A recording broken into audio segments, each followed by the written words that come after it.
इसमें वो बड़ा दुर्भागी माना जाएगा जो किसी के भी दोष देखता है। कोई कुछ कर रहा है, आप उसे गलत मान रहे हैं, तो आप निर्णायक हैं क्या? आपको सृष्टि की सेवाएं दी गई क्या कि सबके दोष देखो? समय नहीं मिलना चाहिए। बहुत कृपा है। अन्य की चर्चा और अन्य से संबंध है नहीं आप लोगों का, बड़ी कृपा है। अगर आपस में बैठकर गंदगी करो अंतःकरण की तो बात अलग है। नहीं, आप लोगों की दिनचर्या भगवान ने ऐसी बना दी है कि 1 मिनट का टाइम ही नहीं किसी के विषय में सोचने का। इतना थक जाओ कि सो जाओ, जगो तो फिर सेवा। इतनी सेवा है कि अपने पास समय नहीं। ऐसा ही जीवन होना चाहिए।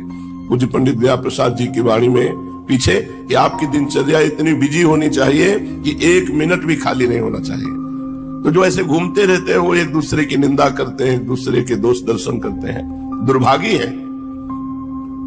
और कहते हैं ऐसे मूर्ख लोग जो दूसरे की निंदा करते हैं, हमारे प्राण संकट में तो भी मैं ऐसों के दर्शन नहीं करना चाहूंगा। इनके दर्शन कर लियो प्राण बच जाएंगे तो प्राण निकल जाए, पर ऐसे नीच पुरुषों का दर्शन ना हो जो दूसरों की निंदा करते हैं। ये नियम बना लो, पर चर्चा नहीं करनी, वाणी का नियम बना लो, बहुत बढ़िया जीवन हो जाएगा।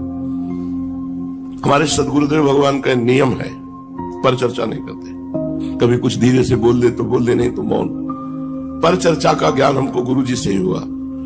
पर चर्चा जहां की तो किसी के गुण वर्णन होंगे या किसी के दोष वर्णन होंगे, और जो वृंदावन के दोषों को सत्य मान करके वर्णन करता है वो मूर्ख है। श्रीपाद करे प्राण संकट आने पर भी मैं ऐसे पुरुष के दर्शन नहीं करना चाहूंगा।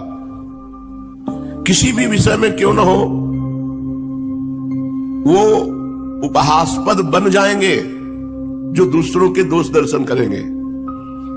एक दिन परिक्रमा लगा रहे थे तो एक संत ने कहा वृंदावन की महिमा का एक गुण है कि यदि आपने किसी के दोष देखे कि वो अमुक गलत है तो वही आचरण आपके अंदर आ जाएगा।